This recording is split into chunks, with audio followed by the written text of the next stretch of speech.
Yes, questions? Before we start, let me make a slight correction.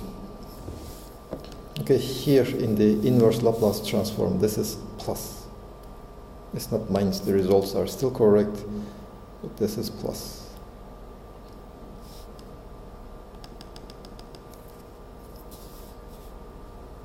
This is minus.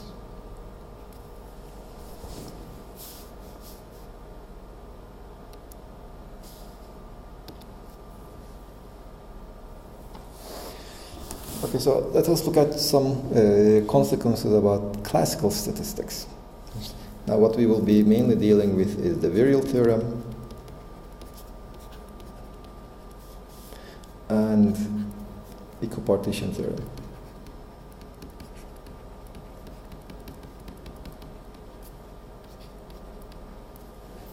So equipartition theorem we had discussed to some extent already in ideal gases, and I think also in the harmonic oscillator case.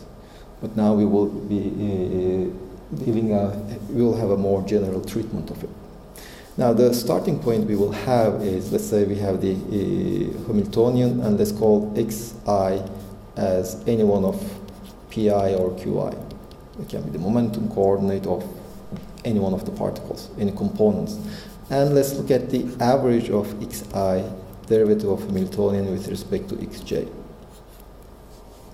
Well, if x is some kind of a coordinate, that derivative will be the minus the derivative of the momentum or the force. And if x is some kind of a momentum, it will be the velocity. Now, the definition of this average is overall phase space xi, now this is j, different indices. Derivative of h with respect to xj e to power minus beta h divided by the partition function.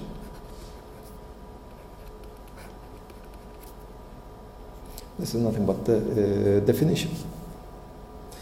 Now, if you look at the first term,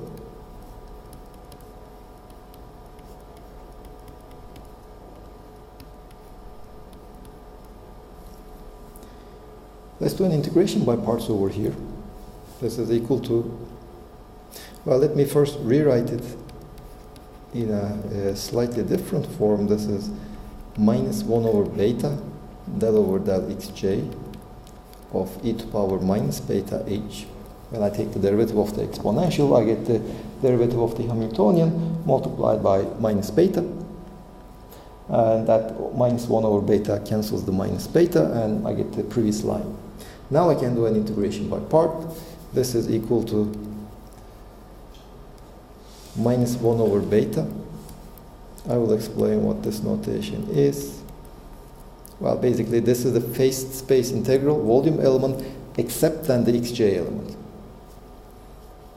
So this is xi e to power minus beta h from some xj1 to xj to, well, most of the time this is just infinite. And plus 1 over beta dw del xi over del xj of e to power minus beta h. You see, these limits, whether they can be infinite or it's the limits of the phase space available to my system. They are either at infinity or at points where my Hamiltonian is infinite. Because in the microcanonical ensemble, okay, the energy of the particle can go from 0 to infinity. There's no restriction on that. But that's the maximum value it can have. It cannot have more than infinity. So at the boundaries, this exponential is basically 0 because Hamiltonian is infinite. So this term is 0. We are left with the second term. This is nothing but Kronecker delta ij. If we are talking about the same coordinates in phase space, it is 1, otherwise it is 0. So I can just take it out. So what we have achieved is the integral of overall phase space of xi del h by del xj of this weight is equal to kt Kronecker delta ij, the integral over all phase space of e to power minus beta h. If I divide both sides by, well, that integral is nothing but our partition function. If I divide by Qn, on the left hand side I obtain xi del h by del xj average is equal to kt times Kronecker delta ij.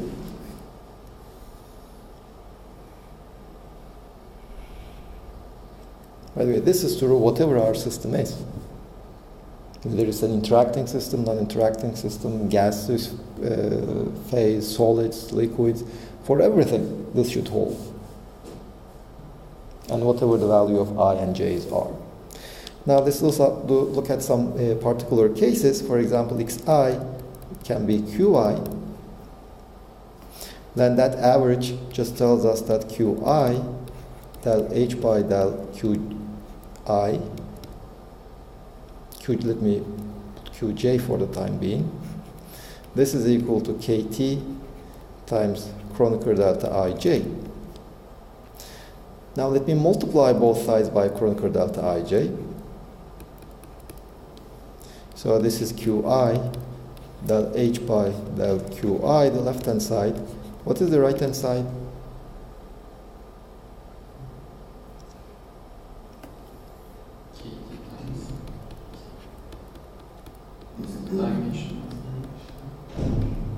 It's the dimension of space.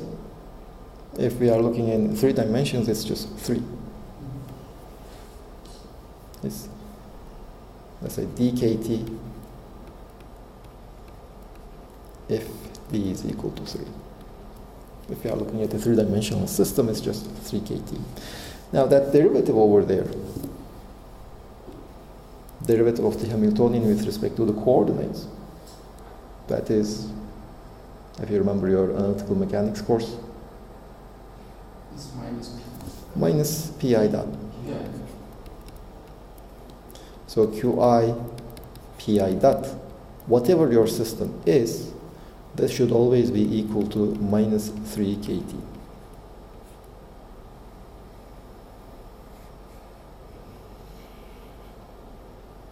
Well, let me say 3n kt.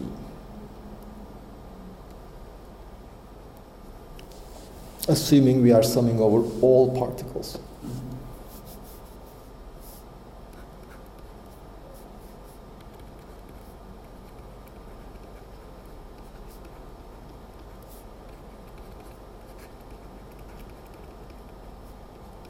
If you are talking about just the position times the momentum of a single particle, then it's just 3 kt.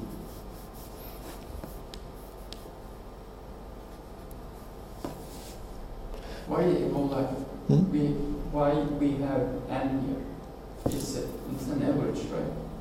Well, you see, again, I repeat, average over what? Yeah, It's an average over the ensemble. yeah. Or average over time, not average particles. Well, this is one result we have. Another result, well, this is called the virial, by the way. And another result we have is if we just assume xi is equal to pi.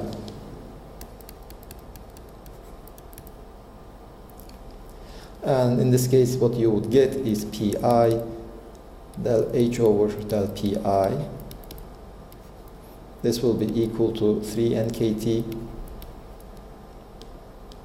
And this derivative of Hamiltonian with respect to momentum is qi dot.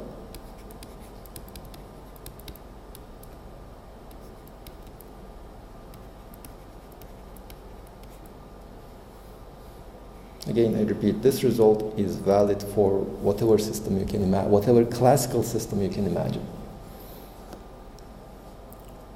Whether interacting, non-interacting, etc. Now let's do some applications of this, especially this one.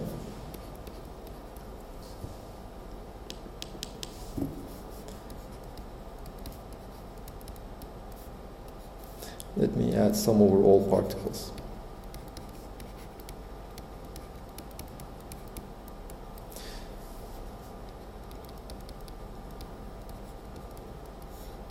And let's assume that let's just look at the ideal gas. No interaction between particles. You see, Pi, that is nothing but the force acting on my system. This is equal to sum over all particles of R dot F.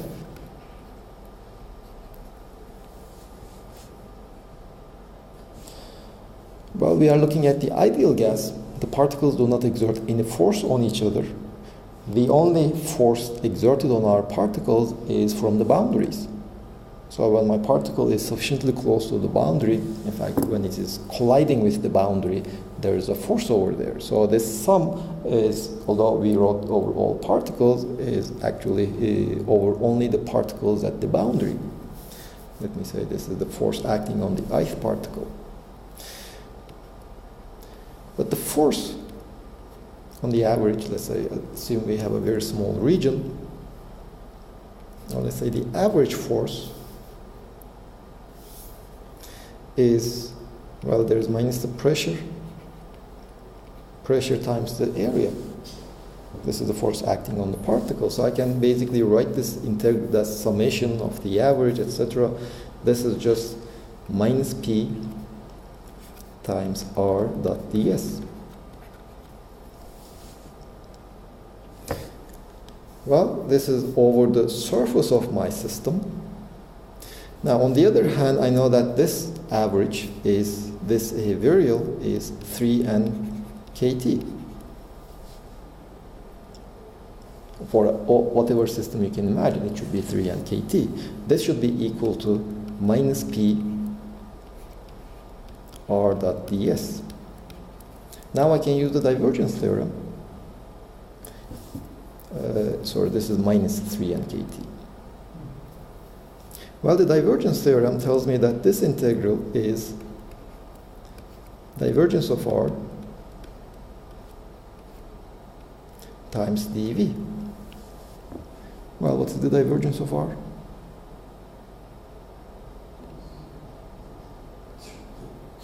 It's just 3 in 3 dimensions. So minus 3n kT is equal to minus 3 PV, or PV is equal to nkt.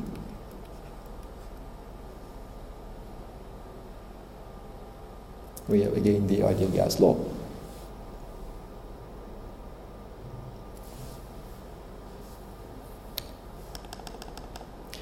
What happens if there are forces acting between the particles?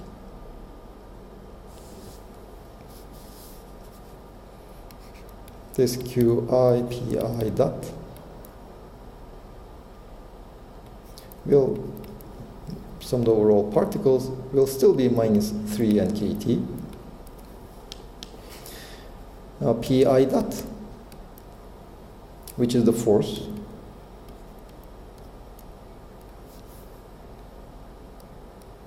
there will be a part due to the pressure.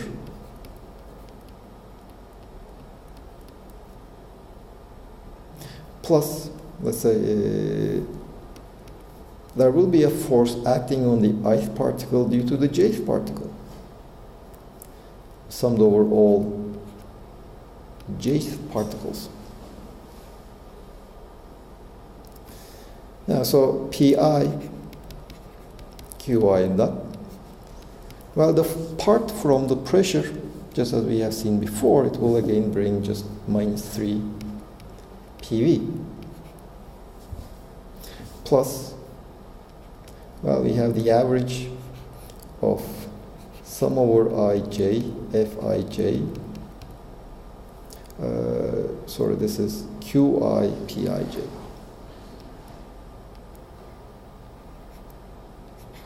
Pi dot. Fij Ri.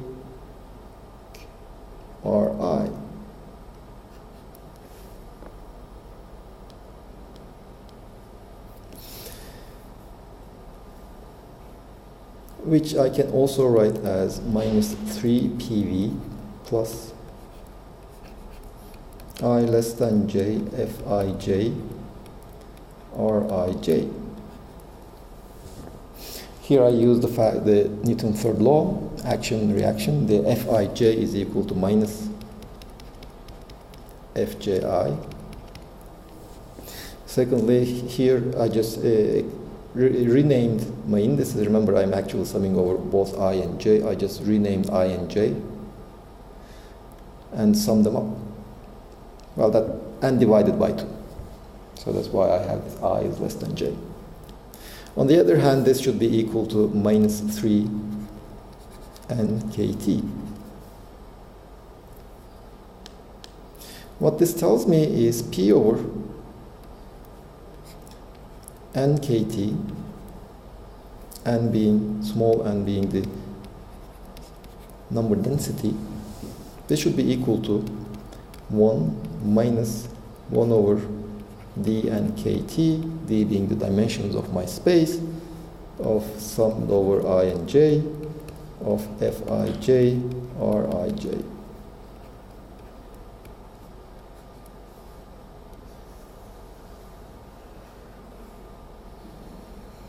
Which would allow you to calculate the pressure for an interacting system if the particles are exerting forces on each other.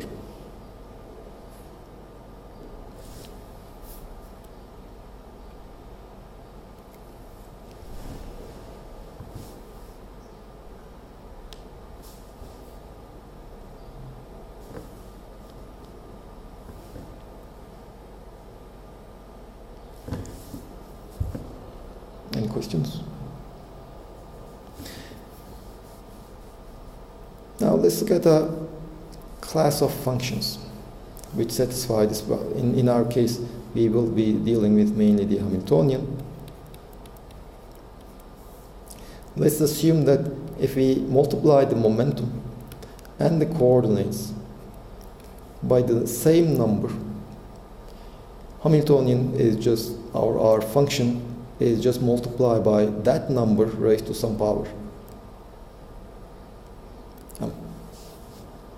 For example, if you look at the harmonic oscillator, for the harmonic oscillator, m is just 2, which will be relevant for us. Do you remember the name of such particles? Such functions?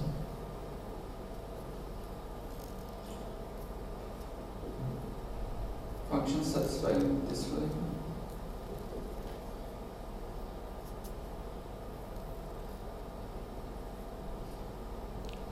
If I'm not wrong, they are called homogeneous functions of degree m in this case. Now, let's just take the derivative of both sides with respect to lambda. Well, if I take the derivative with respect to lambda, on the left-hand side, I have m times lambda to the m minus 1. On the right-hand side, I have derivative of Hamiltonian with respect to lambda p. Then derivative of lambda p with respect to lambda, which just gives me p, plus derivative of the Hamiltonian with respect to lambda q. And then derivative of lambda q with respect to lambda just gives me q. Now let's set lambda is equal to 1. So these functions have this nice property that if you take their derivative with respect to all their arguments and multiply them with their arguments, in this case the Hamiltonian, it just gives me m times the function itself.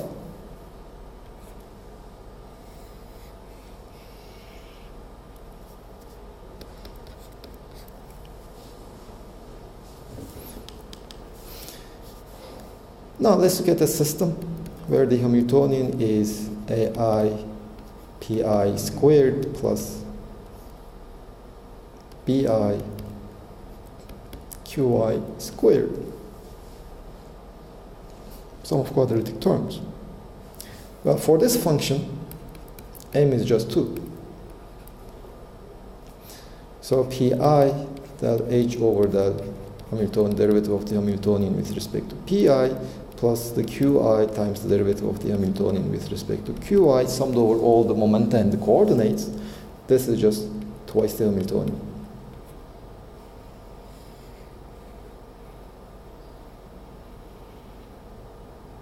You see, these terms are just look like our virials. So the average of Pi del H over del Pi for the harmonic oscillator plus Qi del H over del Qi, again for the harmonic oscillator, this should be equal to twice the Hamiltonian. Well, we had already seen that this is nothing but 3n kt, and this is also 3n kt. But just one thing to keep in mind. So this tells me that H just turns out to be 3n kt. Now in this case, 3n is the number of terms in the Hamiltonian.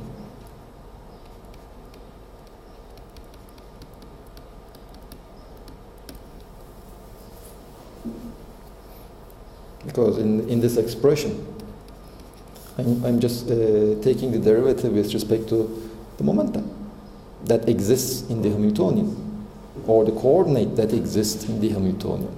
Now, why will this be relevant? You see, if you are, for example, take a molecule, there are translational degrees of freedom also. Well, there are vibrational degrees of freedom, but also translational degrees of freedom. Vibrational degrees of freedom have their Pi squared and Qi squared, but translational degrees of freedom only have Pi squared. So let me rewrite this. This is equal to 3n times twice kt over 2. Sorry, let me make a correction here. 6n is the number of terms. There are 3n particles. Each particle has 2 quadratic terms. So in total if each particle has 2 quadratic terms, there are in total 6 quadratic terms in the Hamiltonian. And hence the average energy, or U, is 6n times kt over 2. This is the equipartition theorem. If there are, as I say, translational degrees of freedom, well, for the translational degrees of freedom, they don't have 2 quadratic terms. They only have 1 quadratic term. So you have to take that into account. Now, of course, you can say that if n is of the order of 10 to the power 20, translational degrees of freedom is just 2 or 3 terms. 3 degrees of freedom, 3 terms. So will that make any difference? If you look at the ideal gas, no. But if you are, let's say, looking at the internal degrees of freedom of the molecules, we had already seen that the partition function of the n-particle system can be written in terms of the partition function of a single particle system. But if that single particle can have internal degrees of freedom, we have to take that into account. Now, when we are calculating the internal partition function of, let's say, a carbon dioxide molecule, well, it doesn't have that many atoms. So n is small for them, and hence treating the translational degrees of freedom will be important in that case.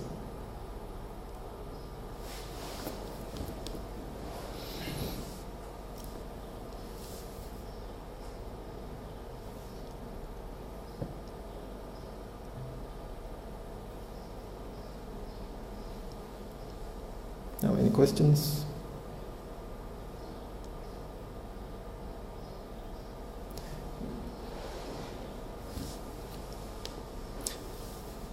Well, I think we had calculated the partition function of the harmonic oscillator, the Helmholtz free energy, right? Yesterday.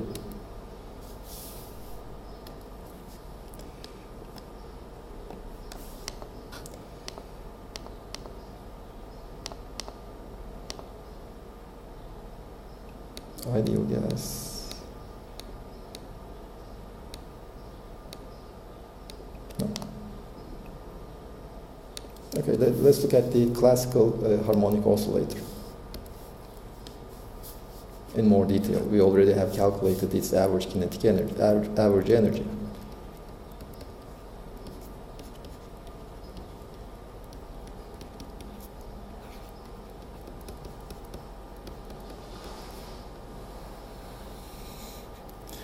Qn, in this case for the n particle, we will be assuming that the harmonic oscillators are not interacting, will be Q1 to the power n.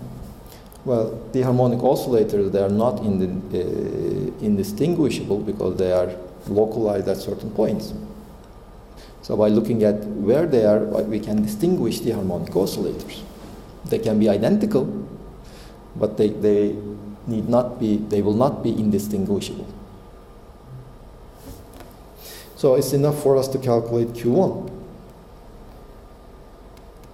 which will be d cubed p d cubed q divided by 2 pi h bar cube e to power minus beta p squared over 2m plus 1 over 2m omega squared q squared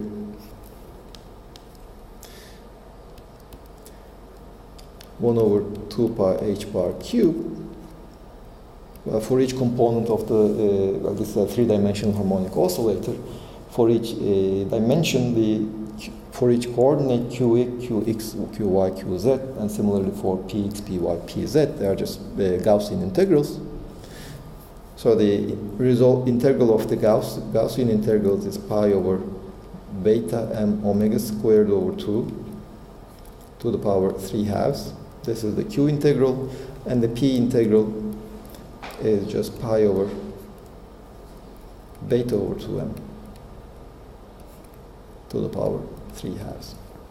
So now we can just do the simplifications. Let's see, this m will cancel this one. 1 over 2 pi h bar cube, pi squared, 4 pi squared over beta squared omega squared,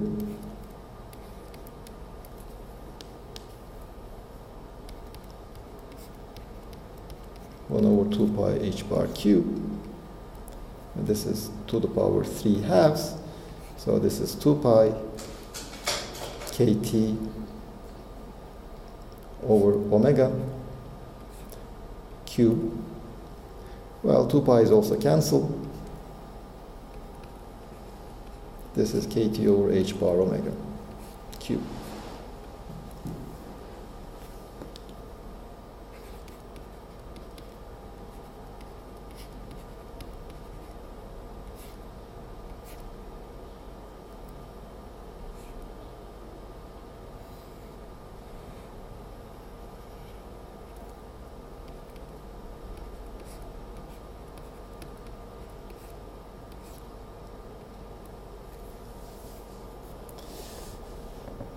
Well, what is the density of states? Well, Q1 is the Laplace transform of the density of states. Just take the inverse Laplace transform.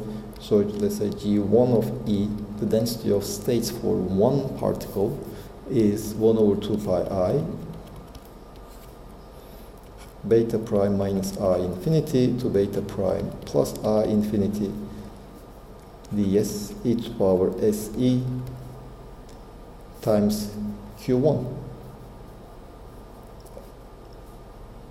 divided by beta h bar omega cube. No, not beta, sorry, s.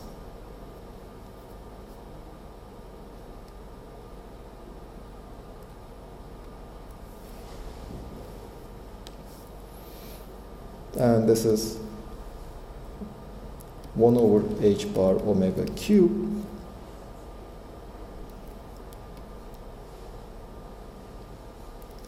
(1 over 2 pi I) from beta prime minus I infinity to beta prime plus I infinity ds e to power se divided by s cubed. Again, keep in mind this integral with this beta prime over here is chosen such that the integral is to the right of all the poles. Well, there's a single pole which is at s is equal to 0. So I can just imagine beta prime to be actually 0 plus. It's 0, but just to the right of the pole at s is equal to 0. So I'm actually integrating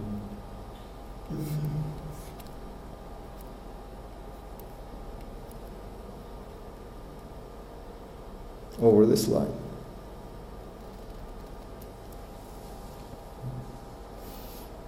Then, depending on the sign of E, I will either close this contour towards the left or towards the right. Well, if I close it towards the right, there is no poles inside my contour, so the integral result will be 0. If I close it towards the left, there is the pole at s is equal to 0, and the integral is non-zero. And if you just evaluate the integral, this is 1 over h bar omega cube. Well, the pole is the residue at s is equal to 1. Just expand the exponential. We just have the second term. The second term is s squared. S squared, E squared.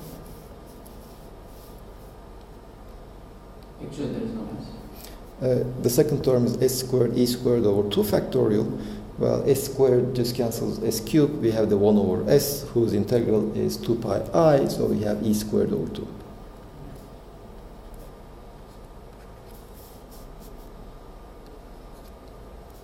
E squared over 2, right? 2.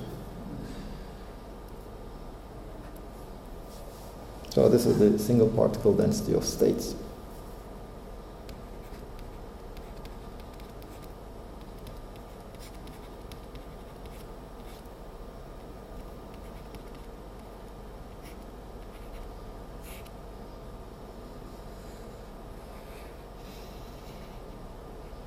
For the classical system. Well, it might be a bit more illuminating if we just looked at a single degree of freedom, actually. Because if we would look at a single degree of freedom, let's see what would have changed one-dimensional harmonic oscillators. So here we wouldn't have 3, but we would rather have 1. If we were looking at the one-dimensional oscillators. So here instead of 3, we would just still have 1. And when we take the integral, here we would have 1, and this would be absent, e squared over 2. So it's just 1 over h bar omega, g1 of e. Well, that kind of makes sense. Remember, the definition of g1 of e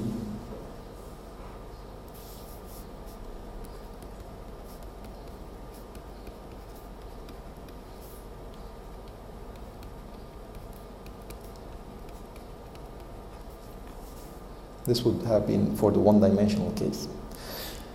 Well, you see, g1 of E times dE it's defined to be the number of states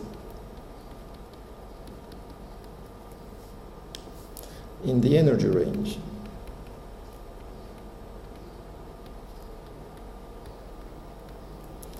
E and E plus dE. But the harmonic oscillator had equal energy spacing. So G1 of E dE is just dE over h bar omega. So if you have a spacing dE, there are dE over h bar omega states. So the result kind of makes sense. This E squared over 2 over here due to the three-dimensional nature of the problem. Because if you have more than, if you have harmonic oscillator in 3 dimensions is actually 3 harmonic oscillators, in a sense. So there are different ways that you can split the energy between these 3 degrees of freedom. And the number of ways you can split will increase with E, with the energy. Now, this is something that we had somehow already. Okay, so we can just continue along this line. We know Q1 for the 3-dimensional case. This is Q1. So Qn for the n harmonic oscillators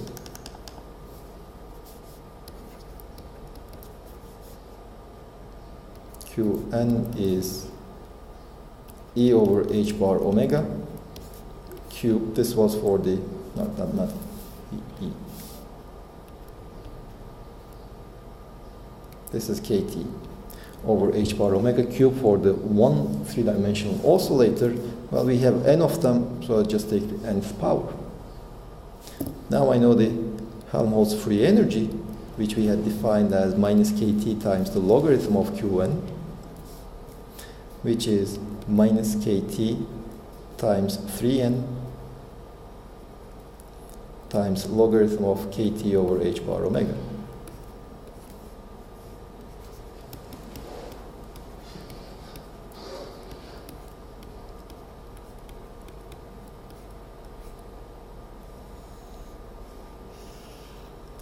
Now, once we know the Helmholtz free energy, we can calculate everything we like. Like the chemical potential is dA over dN with constant volume and temperature. This is minus 3 kT logarithm of kT over h bar omega. Yes.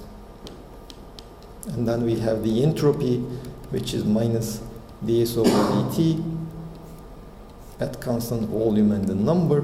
This is plus 3nk logarithm of kT over h bar omega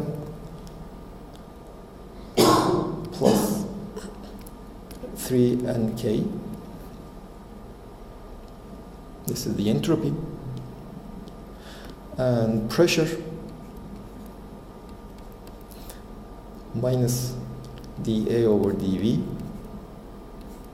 at constant number and temperature. Well, there's no volume dependence, so these harmonic oscillators do not exert any pressure. So it has zero pressure.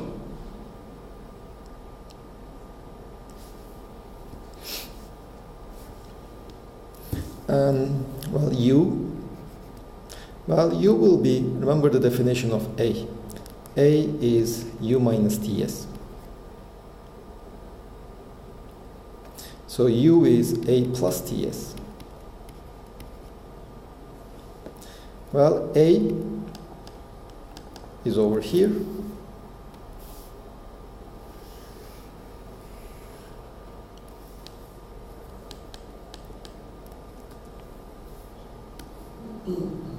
This is A. Entropy we had calculated above, so let's just add that 3nkt logarithm of kT over h bar omega plus 3nkt. Well, these cancel. So U is 3nkt. Now, a result that we had obtained. So CV, the specific heat at constant volume, or which is defined as du by, now let's say dq by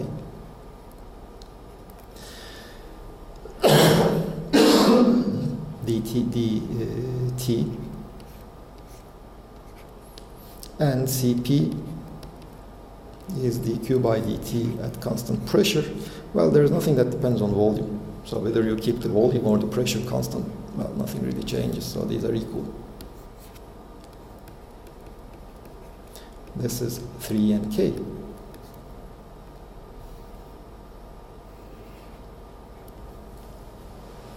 So we have everything, whatever we want. Now, of course, all these results, including the virial theorem that we had discussed, the equipartition theorem, and these examples, these results, we start from the fact that the partition function can be written in this form, d omega e to power minus beta h. Assuming we can write this, all the previous results will be valid. But this is for the classical systems, not for the quantum mechanical systems. Now, of course, there's always the issue, when do we expect the quantum mechanical effects to be important? You see, to derive these classical results from the quantum mechanics, well, we recover these classical results in certain limits. So we are basically assuming that all states are equally probable.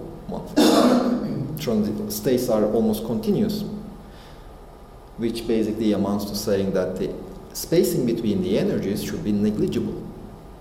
Well, negligible compared to what? That's kind of the question over here. Well, the only energy scale we have is kT. If the splitting is negligible, this is the spacing,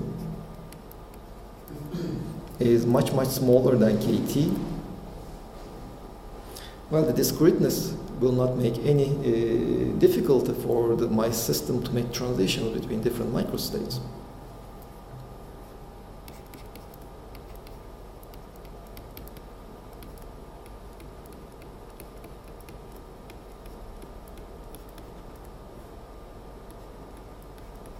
On the other extreme, if h bar omega is much, much larger than kT at low temperatures, well, the thermal motion, thermal influences will be affected by these gaps. So, for example, basically the thermal motions of the atoms when they collide, or these oscillators, let's say, if they collide, we have been assuming that if they collide, they just transfer their energy, etc. So that's the result of classical physics. But if their energy, when they collide, let's say, is much smaller than this spacing, you won't get any transitions. So the transitions will not be possible. So that is when you start to see quantum mechanical effect.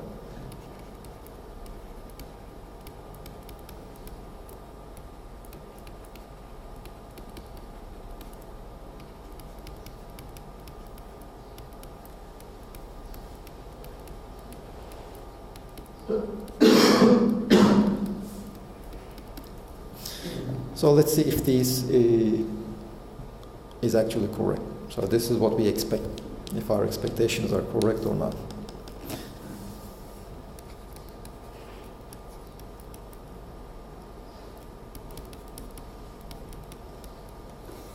Now this result that Qn is Q1 to the power n will still hold. So in this derivation, the only thing we assumed is that the different particles are not interacting with each other. That was our assumption. Whether we are doing quantum statistics or classical statistics will not really make any change here. So Q1, well, the energy sum over all the states of e to power minus beta ER are the energies of the harmonic oscillator, the microstates of a single harmonic oscillators, let's say one-dimensional oscillator in this case. Not a three-dimensional, but let's look at the one-dimensional one. Anyway, even if we are looking at the three-dimensional one, it's enough to put 3 over here. So because the three-dimensional oscillator is just 3 independent one-dimensional oscillators. For the one-dimensional case, just replace 3n by n. Well, the energy levels are given by integers. So this will be e to power minus beta h bar omega n plus 1 over 2.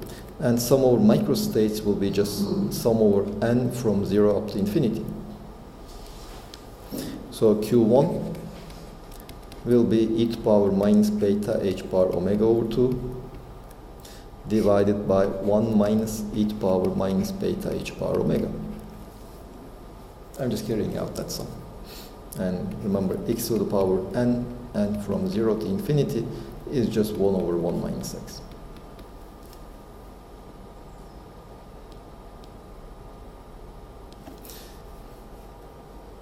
And we can also write this as Q1 is equal to 1 over e to power beta h bar omega over 2 minus e to power minus beta h bar omega over 2, which is sine hyperbolic beta h bar omega over 2 to the power minus 1. And then we can write the n oscillators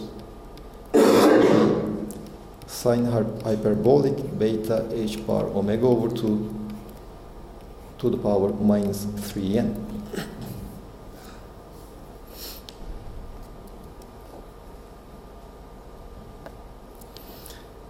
Partition function, Helmholtz free energy is minus kT logarithm of Qn minus kT times minus 3n times the logarithm of sine hyperbolic h bar omega over 2 kT.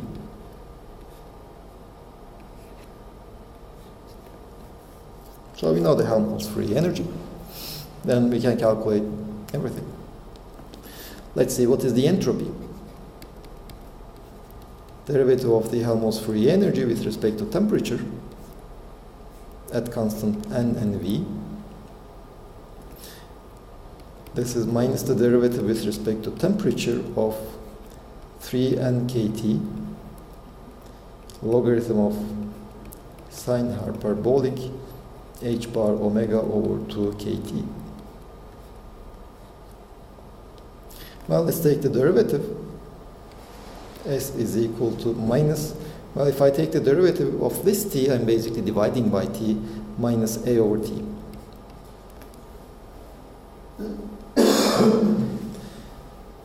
Minus 3n kT. Well, the derivative of this one is, well, the derivative of sine hyperbolic is cosine hyperbolic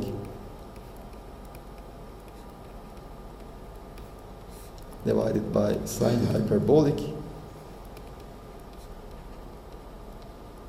times derivative of h bar omega over 2 kT with respect to t. That brings me a minus h bar omega over 2 kT squared. So this is the entropy. If you just put in the A, you get what the S is. Let's calculate the energy of this quantum harmonic oscillator. Remember, energy was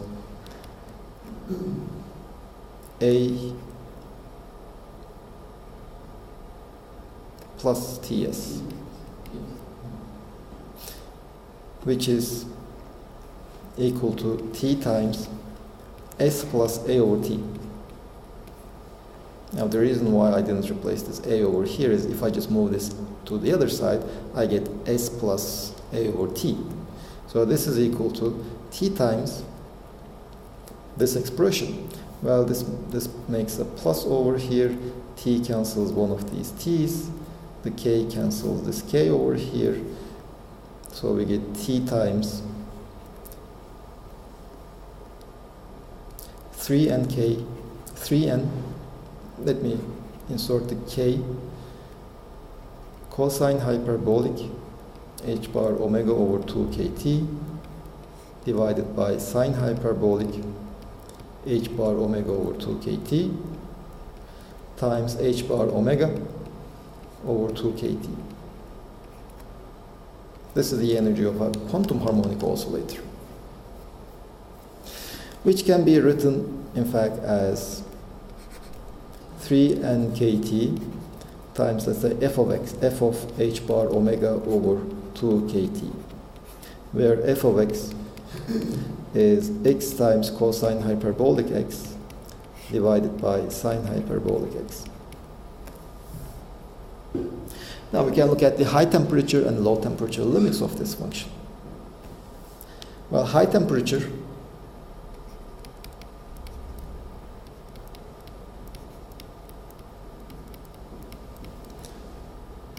basically h corresponds to h bar omega over 2 kT, which we can have identified as x, to be much smaller than 1. This is the high temperature limit. So as x goes to 0, what is this function? Well, let's say f of x, let us rewrite this f of x, is x times, well, cosine hyperbolic over sine hyperbolic is e to power x plus e to power minus x divided by e to power x minus e to power minus x. If x is very small, we can just expand the exponentials. This is x times 1 plus x plus 1 minus x. Did I miss some? Let's see here. Okay, there's a factor 2. Here there's a 2.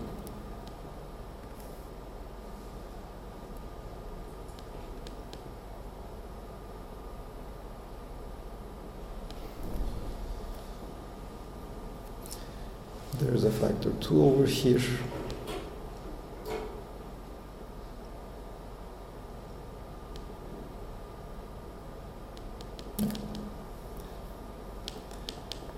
Divided by 1 plus x minus 1 minus x. So f of x is equal to this. These two cancel each other. I have x.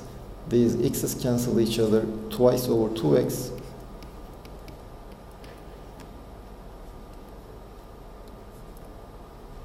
This is just 1. So f of x goes to, as x goes to 0, goes to 1. So the energy of my system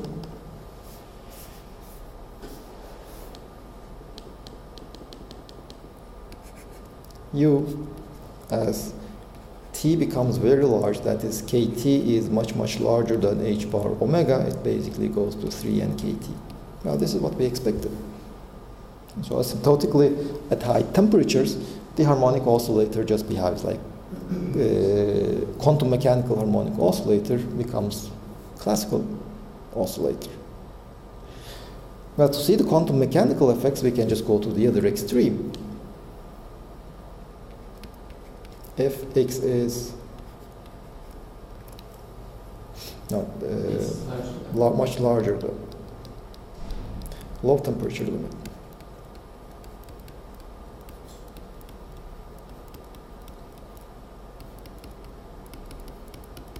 That is h bar omega over kt is much larger than 1. Well, again, we need to look at our function f of x.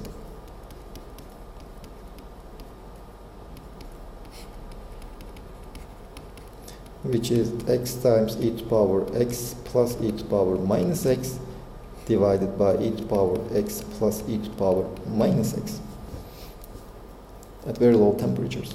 With a minus sign. Yeah, yes. Doesn't change anything. Well, as x goes to very large values, e to power minus x becomes negligible compared to e to power plus x. So this goes to basically x for x much larger than 1.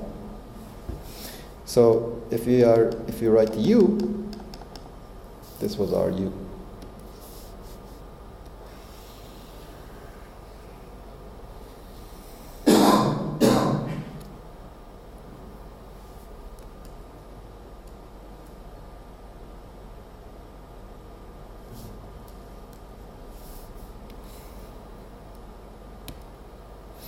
This goes to 3n kt, x is h bar omega over 2 kt,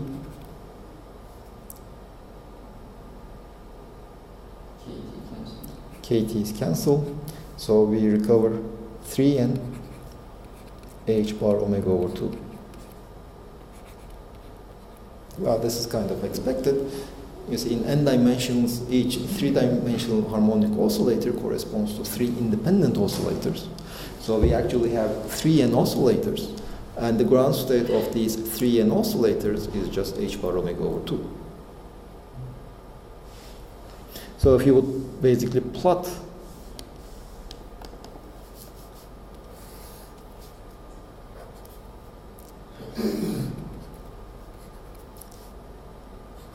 U is a function of temperature. You see, classical oscillator, that the internal energy is proportional to T. So it just increases linearly with T.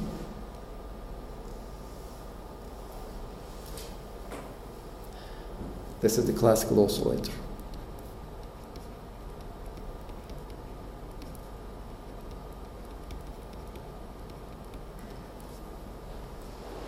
Well, the quantum oscillator also, for large temperatures, it also increases linearly with T. In fact, it just approaches this line.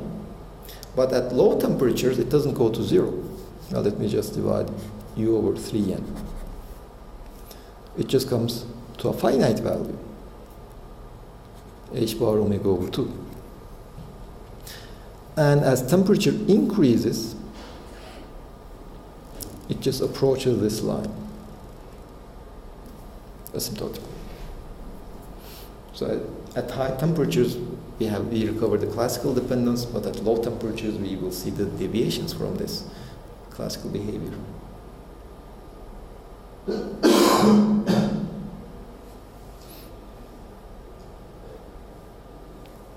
Any questions? Well, for today, let's just end here.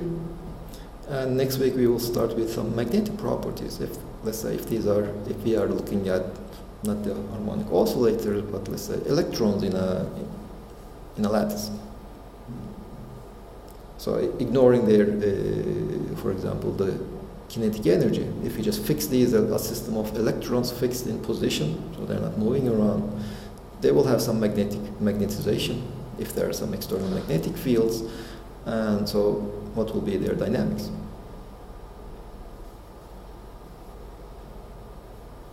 And there we will see that how can we get the negative temperatures? You see, why should data be positive? If you look at Qn, Q,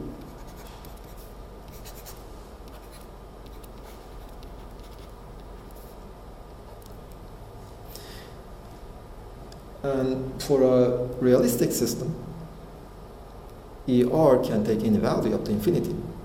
Basically, the system will have kinetic energy, and the kinetic energy is not limited from above.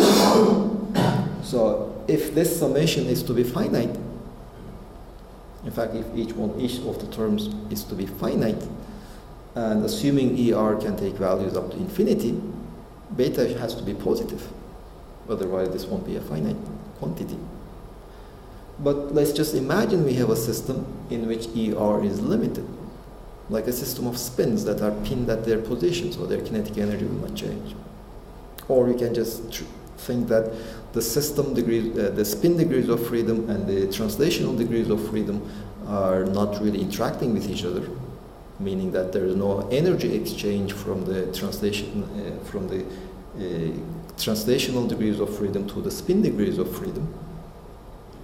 If in that limit, we can just define a temperature for the spin degrees of freedom. Only for the spin degrees of freedom. But for the spins, if you put it in a magnetic field, their maximum energy is finite. Then their maximum energy cannot become infinite, it's just n times their magnetic dipole moment times the magnetic field. That is the maximum value it can have. So if ER is finite, if ER is limited, as in this system, then there's no reason for beta to be positive. And in fact, beta can take negative values, which is actually created in the experiment. Especially nuclear spins, they do not really interact with other stuff.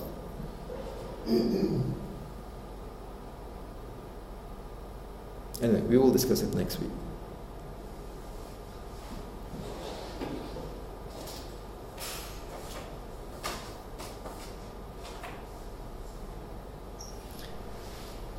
So see you next week.